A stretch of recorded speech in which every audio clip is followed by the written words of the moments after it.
Assalamualaikum warahmatullahi wabarakatuh. Waalaikumsalam. Waalaikumsalam, Bu. Ya, selamat pagi semuanya. Salam sejahtera ya untuk kita semua. Bagaimana nih kabarnya semua? Baik, Bu. Alhamdulillah baik, Bu. Alhamdulillah baik, Bu. Baik, alhamdulillah. Yap. Ya, nggak terasa nih. Hari ini sesi terakhir ya di semester ganjil ini. Insya Allah nanti 2 pekan lagi ya kita akan melangsungkan ujian akhir semester ya. Buat kawan-kawan dimaksimalkan belajarnya ya, agar apa? Agar nanti mendapatkan hasil yang lebih baik lagi ya daripada UTS sebelumnya. Oke. Ya, ingat bahwa persentase atau bobot nilai di UAS itu paling besar ya. Kurang lebih persentasenya 35-40% seperti itu. Oke. Apa ya? Hari ini kita belajar tentang reformasi perpajakan dan kepatuhan pajak ya. Oke, sebelumnya kita membahas lebih dalam. Kita berdoa dulu menurut agama dan keyakinan masing-masing ya, agar dipermudah dalam proses menerima materi ya, mudah menyerap ya, dan bisa bermanfaat, menambah wawasan untuk kita semua. Berdoa dipersilahkan.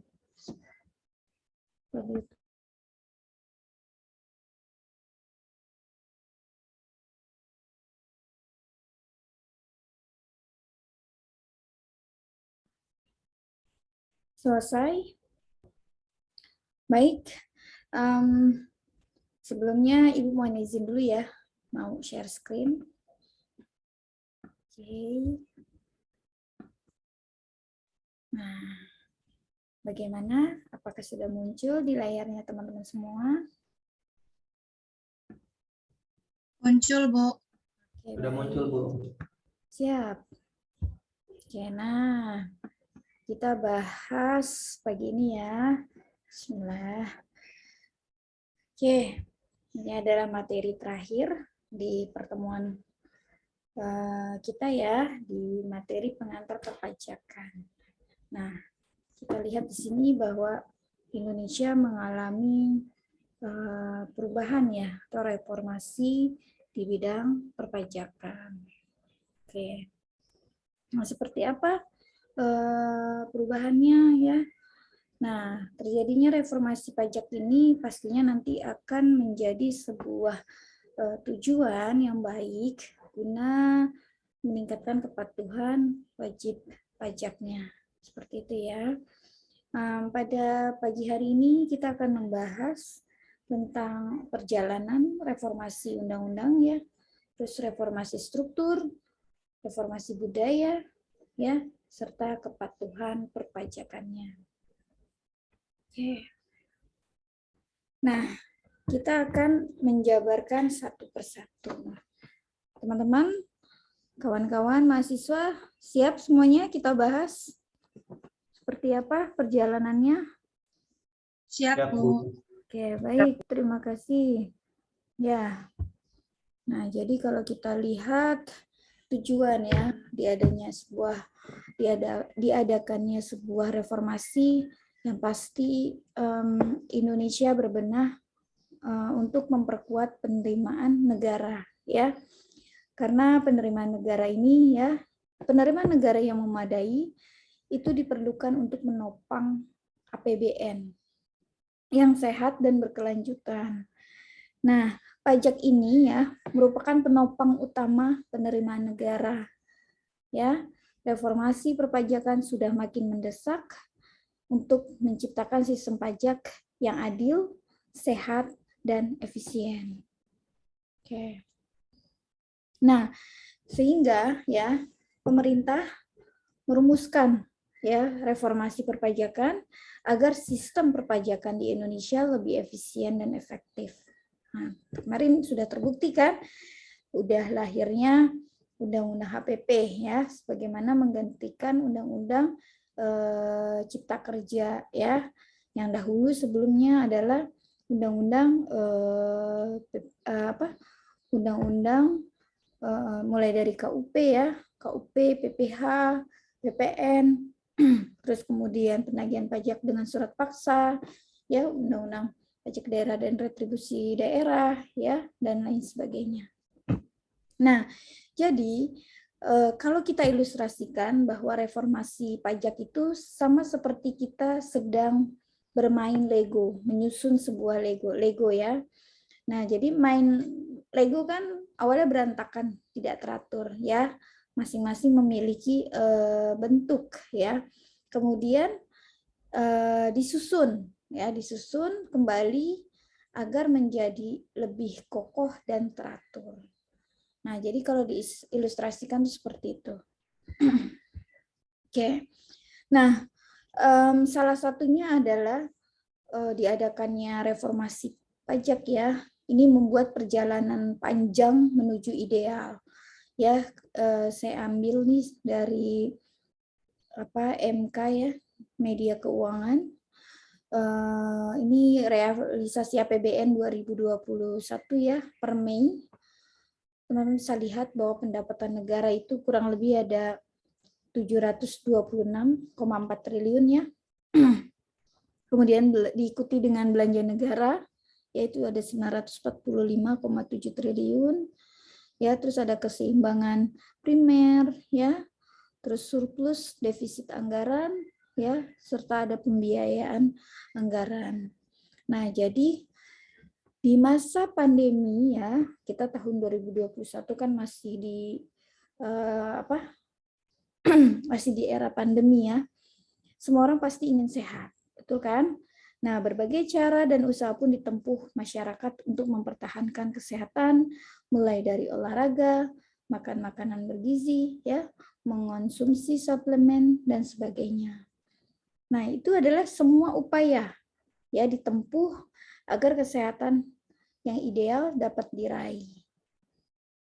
Nah, berbagai macam strategi untuk mewujudkan sehat yang ideal tak akan pernah berhenti untuk diupayakan saja. Sama halnya impian untuk mencapai sehat yang ideal, nah pembenahan sistem perpajakan di Indonesia terus dilakukan gitu. Jadi ibaratnya ilustrasikan seperti itu ya. Terus dilakukan hingga kini ya. Oke. Kalau kita boleh melihat ya dari sejarah perpajakan ya. Sejarah mencatat penyempurnaan sistem perpajakan di Indonesia tak serta-merta terjadi. Ya, ikhtiar ini sudah dirintis oleh Menteri Keuangan Ali Wardana sejak awal menjabat Menteri Keuangan di sekitar tahun 1978. Ya, ini teman-teman belum lahir ya. Mungkin ini kelahiran orang tuanya teman-teman nih. Saya juga belum lahir di tahun segini ya, 1978.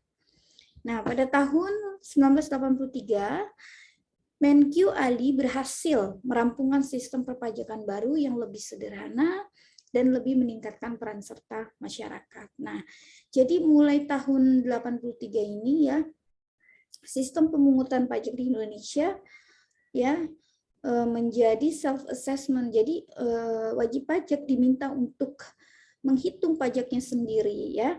Terus kemudian menyetor pajaknya sendiri ke kas negara dan melaporkan pajak terutangnya ke kantor pelayanan pajak di mana wajib pajak itu terdaftar. Jadi sudah mulai ya di sini. Nah, terus kemudian 3 rancangan undang-undang bidang perpajakan berhasil dirumuskan ya.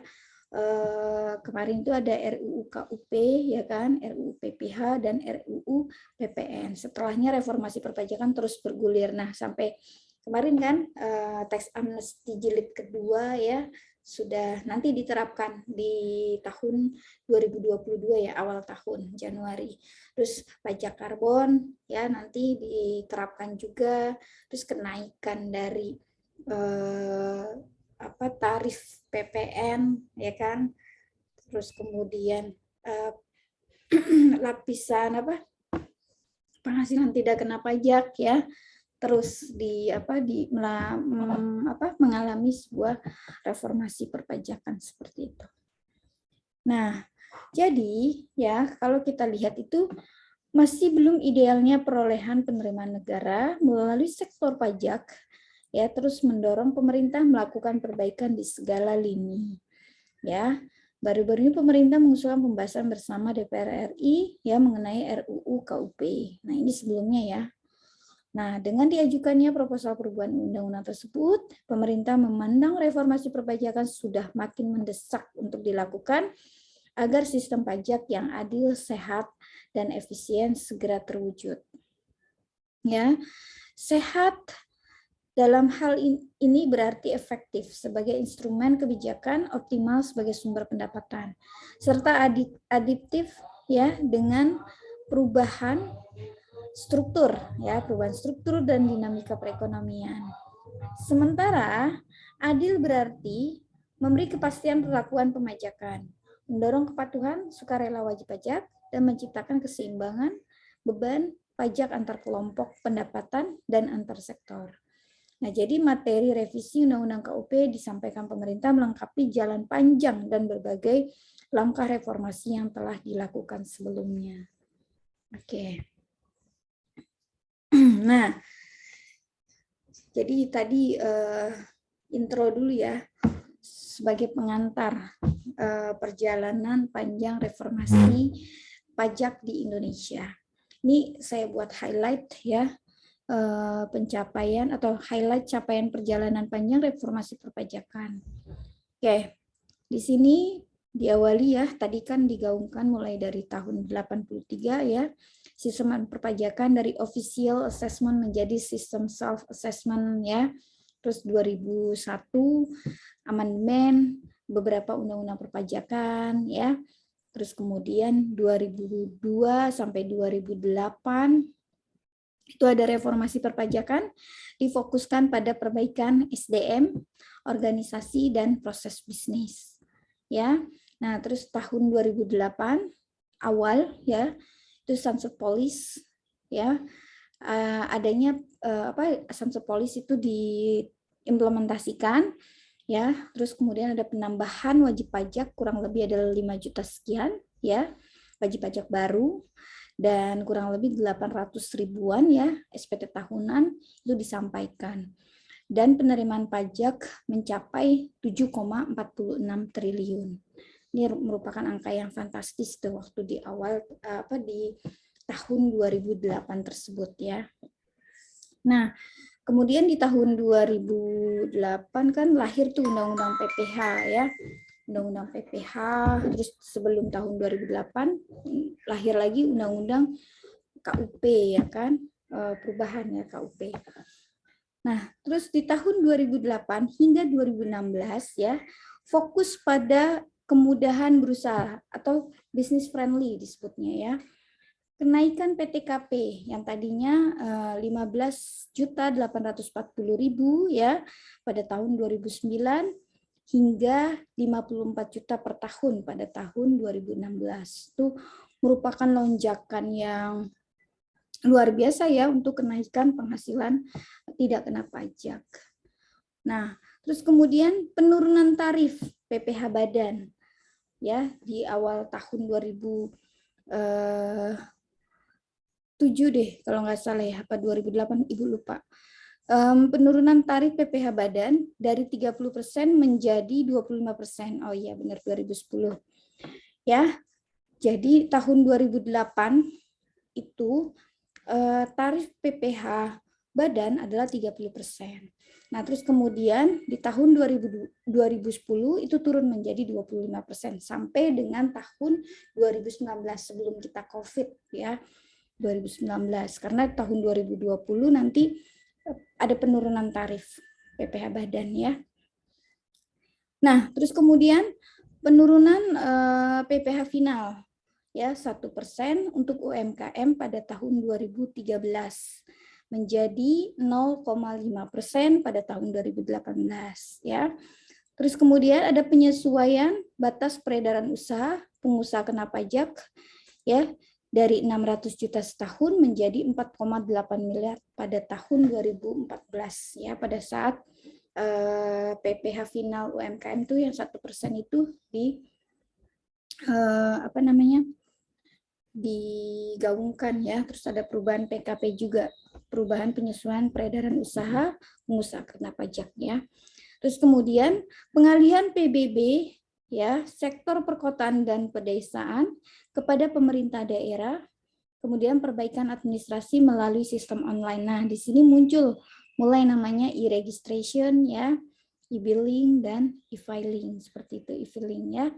Nah, pembentukan unit kepatuhan internal dan whistle ya, blowing system, program reinventing policy pada tahun 2015 dan pengampunan pajak atau tax amnesty pada tahun 2016 dan 2017. Nah, jadi seperti itu.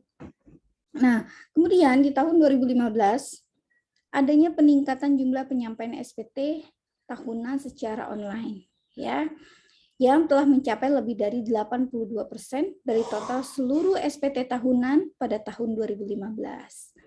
Nah, kemudian reinventing policy tahun 2015 ya, itu penerimaan pajak mencapai 11,8 triliun. Wow banget kan, dari 7 ya, terus langsung meningkat menjadi 11 triliun. Nah, kemudian ya, di tahun 2016, perubahan struktur penerimaan negara dari didominasi dari penerimaan negara bukan pajak atau migas itu 67,6% menjadi berangsur-angsur didominasi dari perpajakan negara ya. Jadi mulai tahun 2016 penerimaan pajak ya itu meningkat mencapai 70%. Nah, mengalahi penerimaan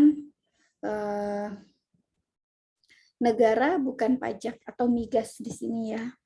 Makanya terus dilakukan sebuah reformasi perpajakan seperti itu ya.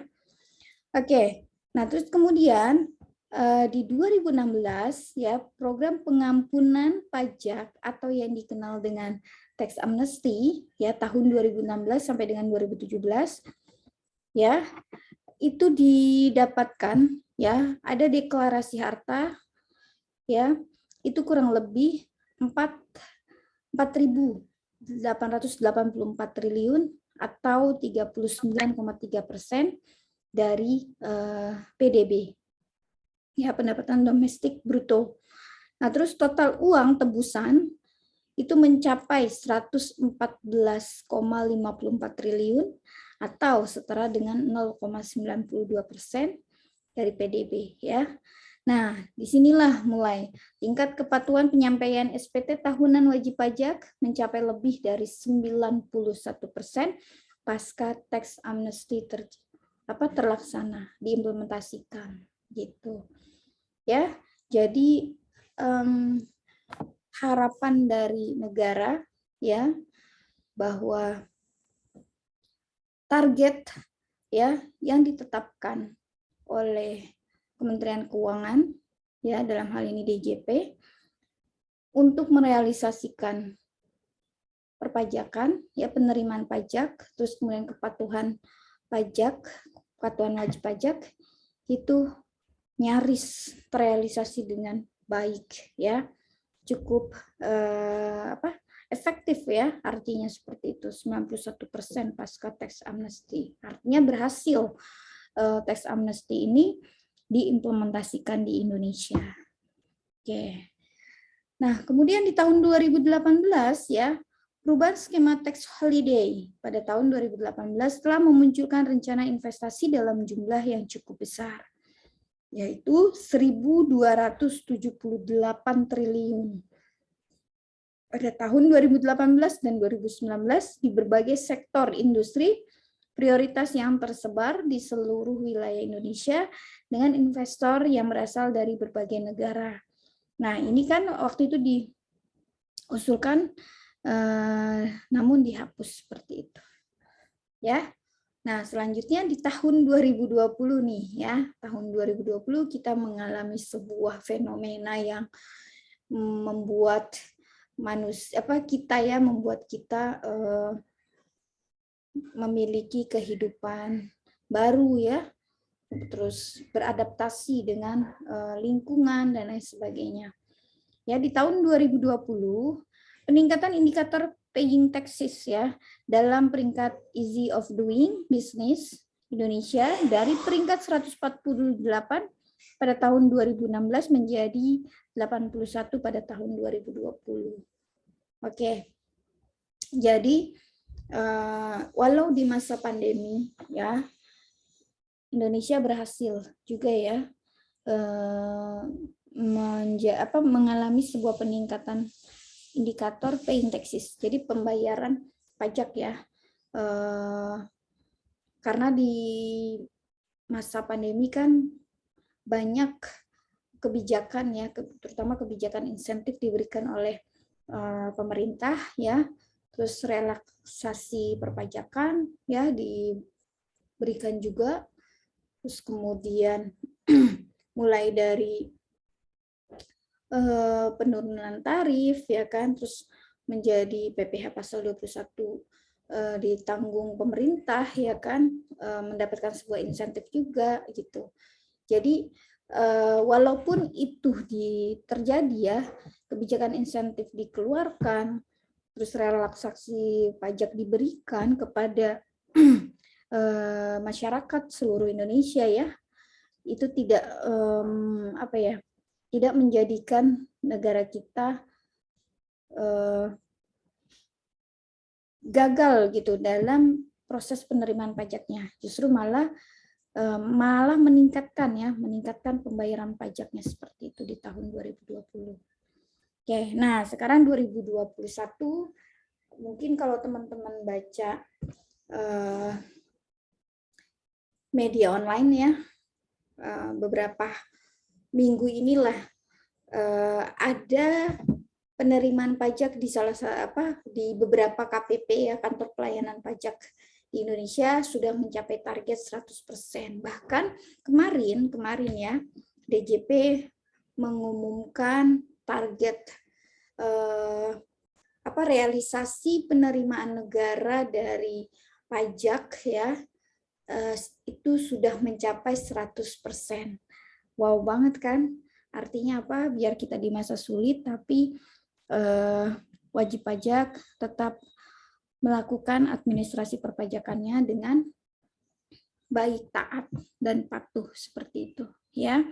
Nah, sehingga terdapat 75 pelaku perdagangan saluran elektronik yang ditunjuk dan penerimaan pajak yang berhasil dikumpulkan ya, ini baru sampai dengan Juni ya, semester 1 itu sekitar 2,25 triliun. Nah, yang tadi saya bilang bahwa kemarin ya DJP sudah mengumumkan sudah terrealisasi 100%. Sebentar nih, saya buka ininya nih. Nih, ya ada beritanya. Akhirnya penerimaan pajak 2021 tembus 100%. Nah, terus DJP mendeklarasikan ya, terima kasih atas seluruh partisipasi wajib pajak. Nah, jadi DJP mencatat neto penerimaan pajak sampai dengan 26 Desember 2021 telah melampaui target dalam APBN 2021. Nah, hal ini disampaikan oleh Menteri Keuangan Ibu Sri Mulyani ya, bahwa penerimaan pajak per 26 Desember kemarin adalah sejumlah 1.231,87 triliun. Nah, jumlah tersebut sama dengan 100,19% dari target yang diamanatkan dalam APBN 2021 yaitu senilai 1.229,6 triliun. Nah, jadi kemarin juga Ibu Sri Mulyani menyampaikan bahwa hari ini adalah hari yang bersejarah. Di tengah pandemi COVID-19, di saat pemulihan ekonomi masih berlangsung, ya kan, DJP mampu mencatat target 100% bahkan sebelum tutup tahun, seperti itu. Ya. Nah, jadi per hari ini ada 138 kantor pelayanan pajak di seluruh Indonesia yang berhasil mencapai target penerimaan pajak di atas 100%. Ada 7 kanwil yang juga berhasil mencapai target yang ditetapkan. Ketujuh kanwil tersebut adalah Kanwil DJP Jakarta Selatan 1, Kanwil DJP Wajib Pajak Besar, Kanwil DJP Jakarta Khusus, Kanwil DJP Sulawesi Utara, Tengah, Gorontalo, dan Maluku Utara, Kanwil DJP Kalimantan Barat, Kanwil DJP Kalimantan Selatan dan Tengah, serta Kanwil DJP Jakarta Utara. Nah, jadi kemarin euforia di akhirnya tuh di DJP ya. Dirjen Pajak Suryotomo juga mengungkapkan kebahagiaannya atas keberhasilan otoritas dalam mencapai target penerimaan setelah 12 tahun menunggu. Wow, ya. Jadi kurang lebih 12 tahun ya menunggu kepastian pencapaian realisasi dari penerimaan pajak ya yang sudah ditargetkan. Ya, ada banyak faktor yang mempengaruhi capaian ini, terutama adalah dukungan dan partisipasi seluruh wajib pajak yang patuh dalam memenuhi kewajiban pajaknya. Ya, maka seluruh jajaran DJP mengucapkan terima kasih sebesar-besarnya atas dukungan dan partisipasi wajib pajak yang dalam kondisi sedemikian sulit akibat pandemi COVID-19 masih tetap taat, patuh dalam menjalankan kewajiban perpajakannya. Luar biasa kan? Gimana senangnya ya, bahagianya ketika target yang sudah ditetapkan dapat tercapai dengan baik ya, sangat-sangat baik sekali seperti itu. Oke. Jadi kurang lebih seperti itu ya perjalanan proses, bahkan setelah melalui proses yang panjang ya, penantian selama 12 tahun, di tahun 2021 ini ya, kinerja DJP sudah memberikan sebuah kinerja ya, performance yang baik kepada negara dengan adanya keberhasilan dari penerimaan pajak ya, telah melampaui dari target yang telah ditetapkan. Ya, semoga tahun-tahun berikutnya lebih baik lagi seperti itu. Oke. Oke. Yuk, senyum dulu biar tambah semangat belajar pajaknya. Baik. Kemudian,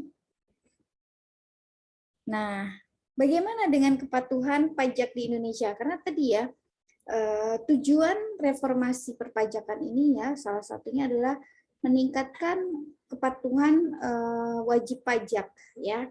Ini kita sudah pernah bahas bahwa kepatuhan pajak itu kan didefinisikan sebagai kemauan wajib pajak untuk tunduk terhadap regulasi perpajakan di suatu negara ya. Indikator dari kepatuhan pajak itu dibagi menjadi dua ya. Kepatuhan pajak formal dan kepatuhan pajak material ya. Nah, kalau kepatuhan pajak formal, suatu keadaan di mana wajib pajak memenuhi kewajiban perpajakan secara formal sesuai dengan ketentuan dalam Undang-Undang Perpajakan ya.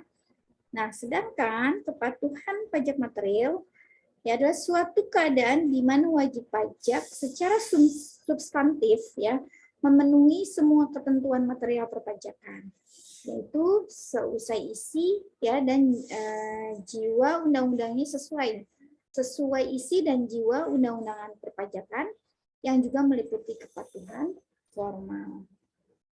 Ini udah pernah kita bahas ya, tentang formal dan material. Oke, nah lalu bagaimana nih kepatuhan wajib pajak di Indonesia?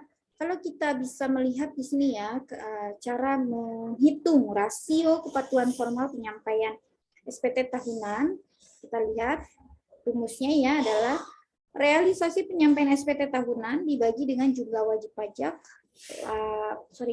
jumlah wajib pajak wajib lapor SPT tahunan.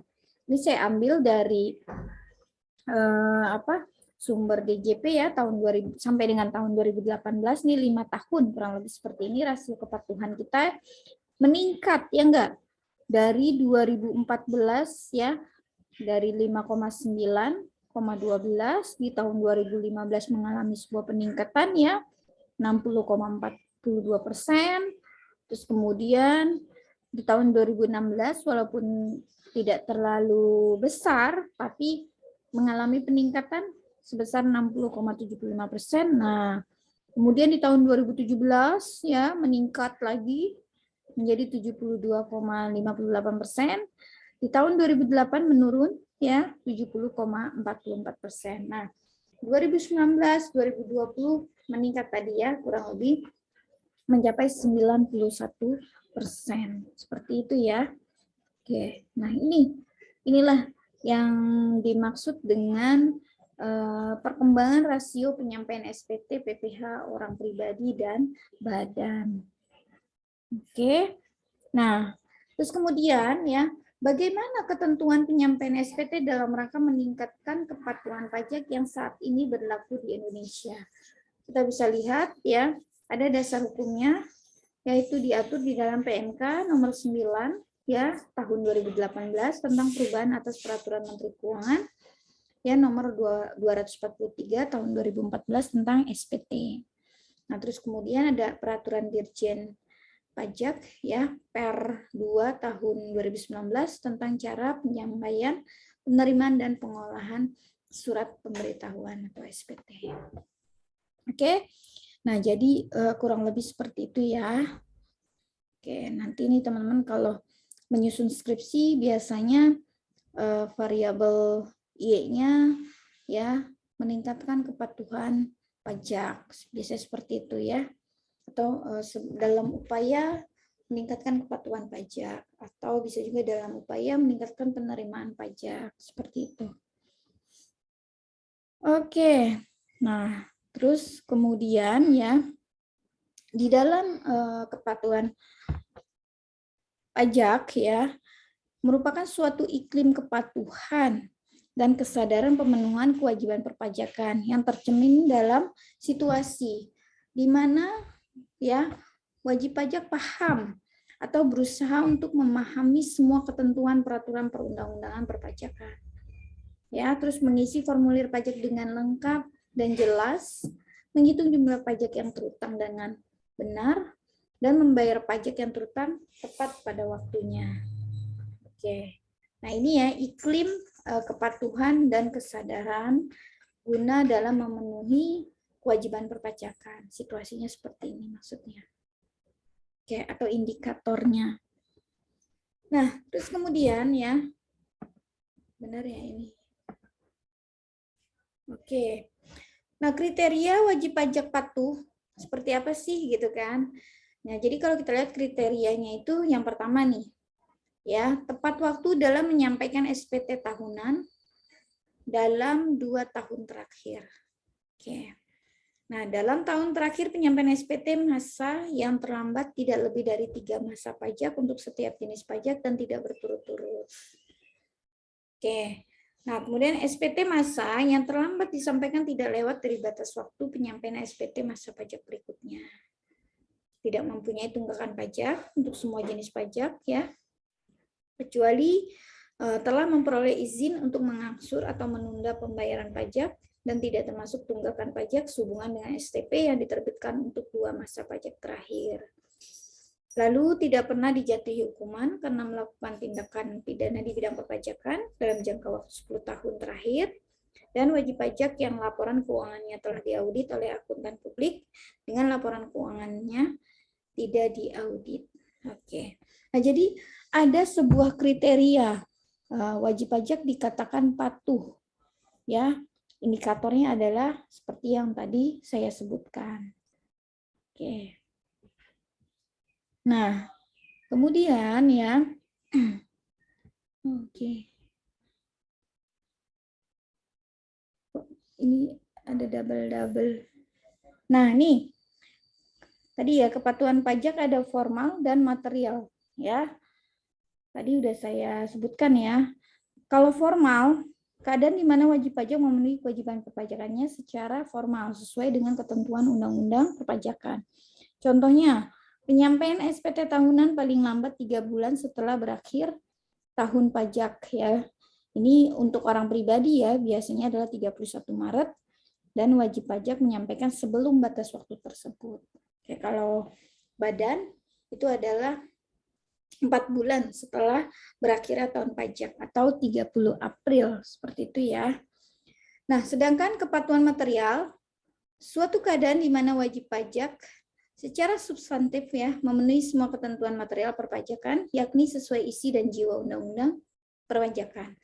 Nah, contohnya wajib pajak yang mengisi SPT tahunan, pajak penghasilan dengan baik, jujur, dan benar. Nah, itu contoh sederhananya yang dimaksud dengan kepatuhan formal dan kepatuhan material. Oke? Nah, jadi kalau kita lihat di sini ya. Oke, sebentar biar sambil nunggu, mohon izin saya minum dulu ya.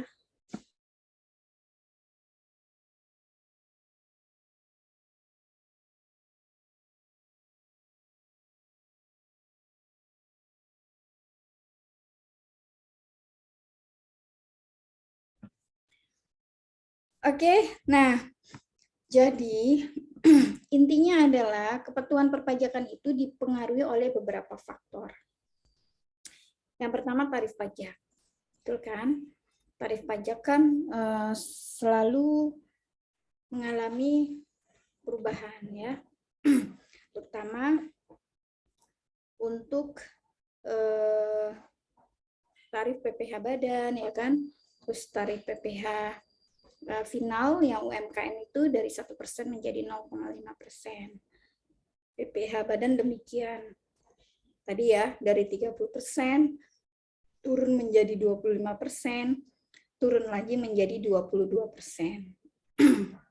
Yang mana wacananya adalah di tahun 2022 ya akan mengalami penurunan lagi menjadi 20%.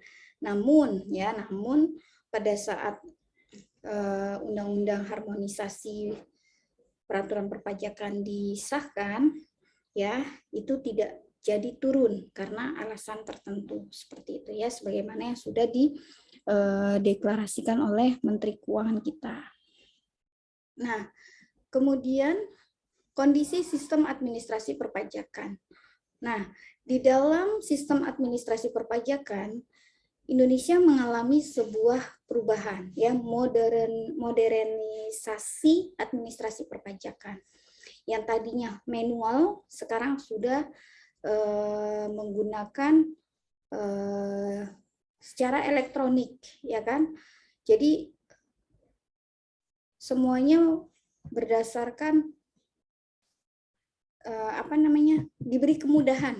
Jadi teman-teman di mana saja, kapan saja bisa mengakses DJP online ya, berbasis web based kan sekarang, akses DJP online. Kemudian dari DJP online tersebut banyak aplikasi ya. Contohnya kita mau lapor SPT ya kan tahunan, tinggal buka saja. Mau buat bukti potong, tinggal buka Ibu-Pot ya kan. Terus kemudian ingin membayar pajak, tinggal buka e-billing ya, dan seterusnya seperti itu. Jadi sekarang sudah terintegrasi semuanya ya.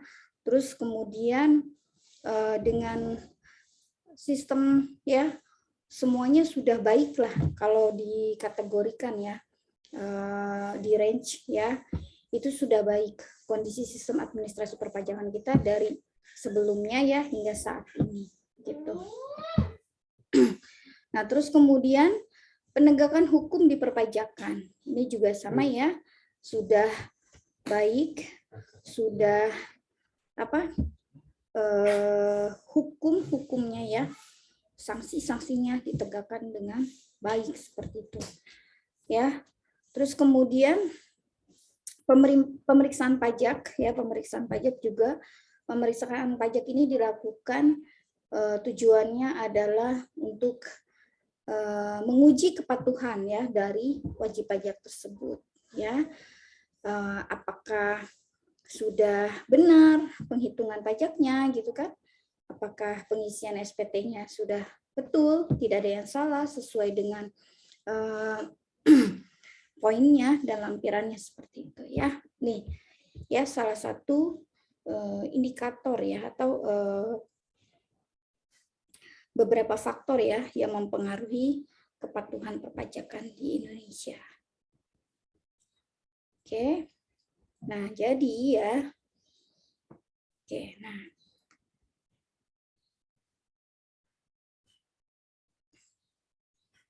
Oke. Nah, jadi kepatuhan wajib pajak itu kan bisa saja memunculkan namanya tax avoidance. Tax avoidance ini artinya adalah penghindaran pajak. Ya. Penghindaran pajak ini dilakukan dengan 3 cara. Yang pertama bisa dengan menahan diri, ya. Terus wajib pajak bisa juga pindah lokasi atau adanya penghindaran pajak secara yuridis. Oke. Nah, kalau menahan diri itu seperti apa? Ya, jadi wajib pajak tidak melakukan sesuatu yang bisa dikenai pajak. Contohnya ya, tidak merokok agar terhindar dari cukai tembakau. Oke. Nah, terus tidak menggunakan ikat pinggang dari kulit ular atau buaya ya, agar terhindar dari pajak atas pemakaian barang tersebut. Nah, sebagai gantinya menggunakan ikat pinggang dari plastik misalkan seperti itu. Karena kan kalau ikat pinggang dari kulit ular atau buaya itu biasanya terkena PPN ya, atau termasuk ke dalam pajak penjualan atas barang mewah kalau kita impor ya, seperti itu. Oke, ini contohnya. Jadi wajib pajak itu menahan diri menggunakan sesuatu gitu. Ya. Oke. Nah, yang berikutnya adalah pindah lokasi. Kalau pindah lokasi ini ya dilakukan dengan memindahkan lokasi usaha atau domisili dari lokasi yang tarif pajaknya tinggi ke lokasi pajak yang tarifnya rendah. Ya, seperti itu. Nah, sedangkan yang terakhir adalah ya penghindaran pajak secara yuridis. Nah, jadi ini adalah perbuatan dengan cara sedemikian rupa sehingga perbuatan-perbuatan yang dilakukan tidak terkena pajak. Biasanya dilakukan dengan memanfaatkan kekosongan atau ketidakjelasan undang-undang. Hal inilah yang memberikan dasar potensial penghindaran pajak secara yuridis. Ya, jadi kurang lebih seperti itu. Nah, yang kedua, kemungkinan yang terjadi ya, setelah ada tax avoidance pasti ada tax evasion ya, di mana penggelapan pajak terjadi sebelum surat ketetapan pajak dikeluarkan. Hal ini merupakan pelanggaran terhadap undang-undang dengan maksud melepaskan diri dari pajak atau mengurangi dasar penetapan pajak dengan cara menyembunyikan sebagian dari penghasilannya. Ya, wajib pajak yang cenderung mengalami tax evasion ya adalah wajib pajak besar. Nah, makanya kenapa nih pemerintah mengimplementasikan adanya tax amnesty. Salah satunya ini ada pengungkapan pajak secara sukarela yang tadinya penghasilannya belum dilaporkan di dalam SPT tahunan wajib pajak tersebut ya. Kemudian diungkapkan secara sukarela di dalam tax amnesty tersebut ya. Karena berhasil di jilid 1 ya di tahun 2016 dan 2017 tersebut, maka di awal tahun 2022 nanti tax amnesty itu yang jilid kedua ya pengungkapan pajak secara sukarela itu diimplementasikan, ya, gunanya untuk ini, ya, termasuk harta warisan yang sudah dibagi tapi belum dilaporkan ke dalam SPT tahunannya, ya, wajib pajak tersebut, silakan nanti diungkapkan secara sukarela. Misalkan punya penghasilan dari reksadana, ya, atau dari saham, ya, apabila dia sebagai trader, ya, trading. Nah, terus kemudian atau penghasilan-penghasilan lainnya lah yang belum diungkapkan, ya, ke dalam SPT tahunan wajib pajak tersebut. Oke. Nah, upaya mencegahnya bagaimana? Perlu dilakukan adanya pemeriksaan pajak, ya, pemberian pajak yang profesional dan berpegang teguh pada undang-undang mempunyai pengaruh menghalang-halangi wajib pajak melakukan tax evasion ini. Oke, yang berikutnya, sistem informasi yaitu dialog dan saling tukar pandangan antara wajib pajak dan Fiskus. Dialog ini bertujuan memberi pengertian yang lebih mendalam kepada wajib pajak mengenai hak dan kewajiban mereka sehingga Fiskus mengetahui masalah dan kesulitan yang dihadapi wajib pajak. Oke. Makanya setiap Fiskus atau kalau di kantor pajak itu disebutnya sebagai AR, account representative. Yang mana AR ini menangani, ya, 10 wajib pajak gitu. Nah, jadi apabila wajib pajak ingin berkonsultasi, ya, mengenai permasalahan tentang perpajakannya atau kesulitan yang dihadapi oleh wajib pajak, silakan hubungi AR-nya gitu. Nah, nanti apa nih kebutuhannya wajib pajak gitu kan? Nanti dijelaskan oleh Fiskusnya atau account representatifnya seperti itu. Nah, kemudian administrasi pajak dalam arti sebagai prosedur meliputi antara lain tahap-tahap pendaftaran wajib pajak, penetapan, dan penagihan. Tahap yang tidak solid dapat merupakan sumber, ya. Jadi apabila tahapan yang tadi enggak solid, maka bisa menimbulkan, ya, atau sumber dari adanya tax evasion ini. Oke, nah kemungkinan ketahuan dan penegakan hukum, ya, probability of detection and level of penalties. Hal ini pada hakikatnya terkait dengan penegakan hukum atau tax law enforcement. Oke. Nah, jadi ini ada sebuah upaya yang dilakukan oleh pemerintah guna untuk mencegah terjadinya tax evasion ini. Oke. Oke. Nah, cukup ya. Terus kemudian ini tambahan materi saja tentang modernisasi pajak di Indonesia, ya. Nah, alasannya, ya, alasannya ini yang dilakukan oleh DJP 2009 deh kalau nggak salah, ya. Mulai terjadi modernisasi, ya, di DJP. Oke. Yang pasti, ya, tujuannya adalah citra DJP harus diperbaiki, ya, karena kan waktu itu sempat adanya kasus Gayus, ya kan, di tahun itu kan. Nah, sehingga DJP perlu memperbaiki citranya, ya. Terus meningkatkan kepercayaan terhadap administrasi perpajakan yang harus ditingkatkan, terus integritas dan produktivitas yang harus ditingkatkan. Oke. Nah, itu awalnya muncul modernisasi perpajakan.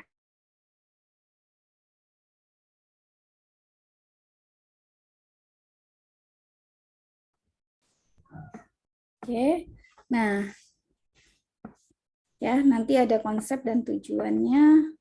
Ya, tujuannya sudah pasti adanya restrukturisasi organisasi.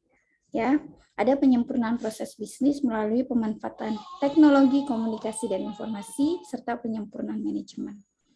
Oke. Ya. Terus kemudian tercapainya tingkat kepatuhan yang tinggi, tax compliance, ya. Tercapainya tingkat kepercayaan yang tinggi terhadap administrasi perpajakan dan tercapainya tingkat produktivitas pajak yang tinggi. Nah, ini tujuannya. Oke. Ya. Nah, kalau kita lihat paradigmanya ya, perubahan paradigma perpajakan, organisasi berubah dari jenis pajak menjadi fungsi. Ya. Oke.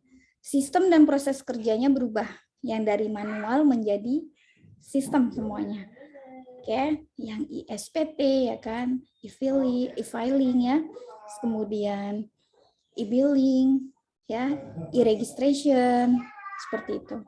Terus tercapainya tingkat produktivitas pajak yang tinggi, lebih mengedepankan aspek pelayanan kepada wajib pajak dengan adanya help desk dan account representatif atau AR yang tadi saya jelaskan. Adanya unit khusus yang menangani keluhan, terus adanya tuntutan profesionalisme dari sumber daya manusia, serta adanya kode etik pegawai. Oke, nah terus modernisasi itu diimplementasikan ya, mulai dari kantor pusat DJP, kantor wilayah DCP, dan kantor pelayanan pajak. Oke. Ya, nah fasilitasnya apa saja? Tadi ada tempat pelayanan terpadu, account representatif, ya, help desk, complaint center, call center, website, pojok pajak, e-system, e-registration, e-SPT, dan lain sebagainya. Oke, nah kode etik, adanya kewajiban yang harus dipenuhi dan ada larangan yang harus dihindari. Jadi maksudnya adalah ini kode etik dari petugas pajak kepada wajib pajak, ya. Jadi petugas wajib pajak kan memiliki kewajiban apa saja, ya. Nah itu harus dipenuhi. Nah terus Fiskus juga harus ada larangan yang harus dihindari kepada wajib pajak, misalkan menerima suap, ya kan, itu nggak boleh, ya kan, melakukan tadi penggelapan pajak atau pengelakan pajak itu tidak boleh, ya, salah satunya seperti itu. Oke, nah ini ya 2008 benar. Pembentukan kantor pusat ya, Kanwil dan KPP. Oke, nah pelaksanaannya. Nah, ini hasil survei, kurang lebih 81% dan rata-rata pelayanan publik meningkat menjadi 75%. Nah, jadi begitu teman-teman. Ini adalah materi terakhir. Jadi lebih kurangnya saya mohon maaf ya. Silakan jika ada teman-teman yang ingin berdiskusi, saya serahkan kepada teman-teman semua. Monggo, teman-teman, masih ada waktu nih, baru jam 9. Silakan.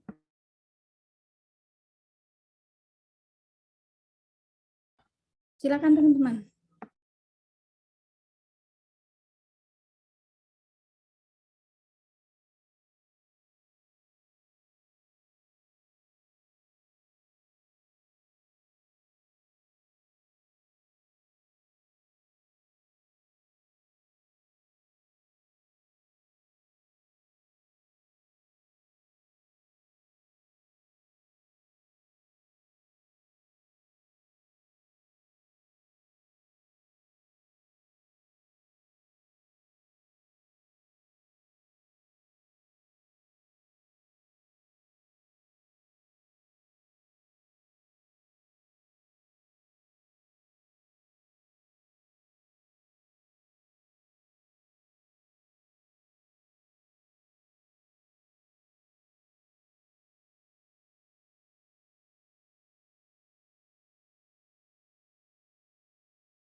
Kalau nggak ada pertanyaan, Ibu izin menyampaikan sesuatu buat teman-teman semua ya. Karena masih ada waktu, ya. Masih ada waktu. Kita foto bersama dulu sebelum saya memberikan sebuah. Silakan dibuka dulu kameranya. Sudah? Oke, baik. Ini ada satu slide, ya. Silakan. 1, 2, 3. Baik, terima kasih. Oke. Izin ya, Ibu.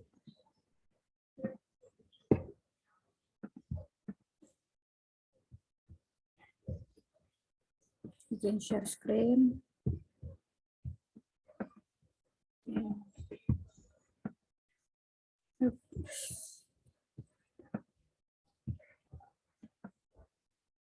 Oke. Ya, ini ya sepucuk kasih dan sayang dari saya ya. Dear kawan-kawan mahasiswa yang Ibu banggakan, perpisahan ini sesungguhnya bukanlah akhir, melainkan awal dari perjuangan kalian yang lebih berat lagi. Terus berjuang dan raihlah mimpimu yang sudah kau cita-citakan sejak lama. Jalanmu akan semakin terjal, namun Ibu yakin bahwa masamu di sini sudah cukup untuk menempa kepribadianmu agar lebih tangguh. Kawan-kawan mahasiswa Ibu yang Ibu sayangi dan banggakan, sebenarnya bukanlah hal yang mudah bagi Ibu untuk mengucapkan selamat tinggal. Namun, Ibu paham betapa mimpimu begitu besar dan kini sudah saatnya kalian melangkah ke jenjang yang lebih tinggi lagi. Taklukkanlah setiap hambatan itu ya. Oke. Terima kasih sudah berjuang dan membersamai di semester ganjil ini. Salam hangat dari saya, Ratih Kumala. Oke. Terima kasih semuanya ya. Semoga apa yang diterima ya bisa bermanfaat buat teman-teman semua, bisa menambah wawasan ya. Mohon maaf lahir batin. Saya juga manusia yang bukan sempurna ya, masih luput dari banyak kesalahan, kekurangan ya. Tolong dibukakan pintu maaf yang sebesar-besarnya. Sekali lagi Ibu ucapan terima kasih, sukses buat kalian semua ya. Terus kemudian insya Allah 2 pekan lagi kita akan menghadapi ujian akhir semester ya.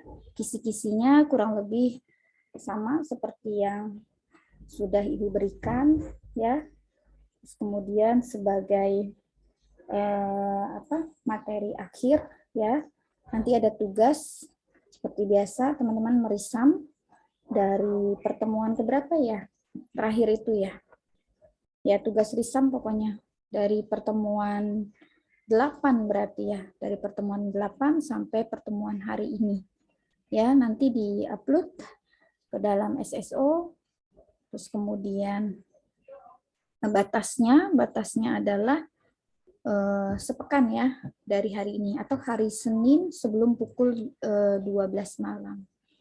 Oke, begitu teman-teman semua. Sekali lagi saya ucapkan terima kasih. Mohon maaf lahir batin semuanya. Oke. Silakan ada yang mau disampaikan sebelum saya tutup. Terima kasih juga Ibu. Terima kasih Bu untuk satu semester ini. Ya, sama-sama semuanya. Oke, insya Allah nanti ya kalau ada umur panjang kita bisa berjumpa lagi di semester berikutnya ya dengan mata kuliah yang berbeda.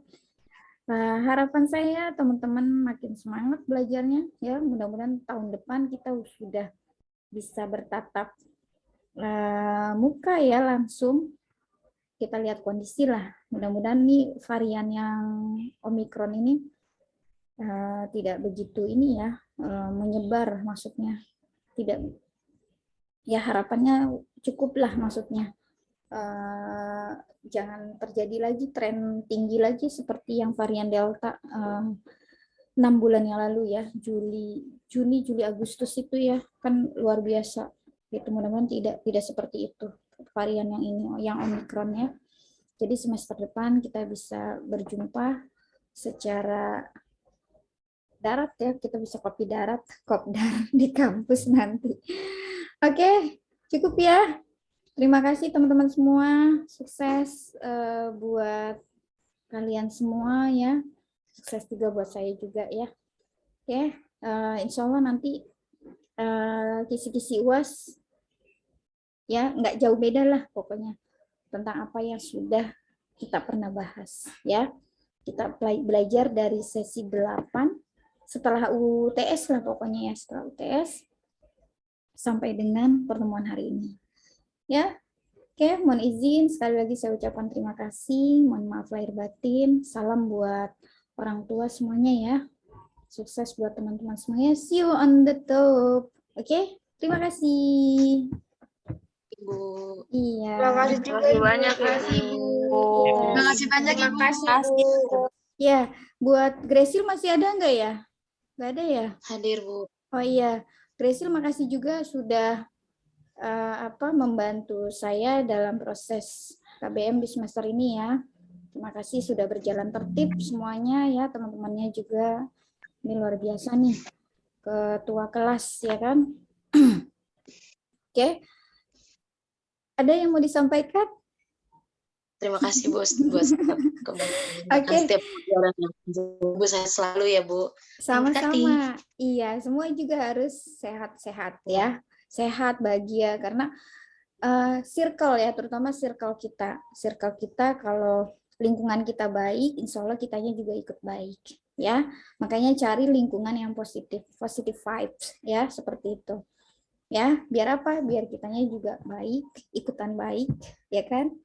Ikutan energi positifnya dapat terus seperti itu. Oke, sukses buat semuanya ya. Salam sehat semuanya. Jangan lupa salam buat ayah ibu ya, buat orang tua semuanya. Baik, terima kasih semuanya. Iya, ya, silakan yang mau live. Sekali lagi Ibu ucapkan terima kasih dan mohon maaf lahir batin ya. Assalamualaikum. Waalaikumsalam.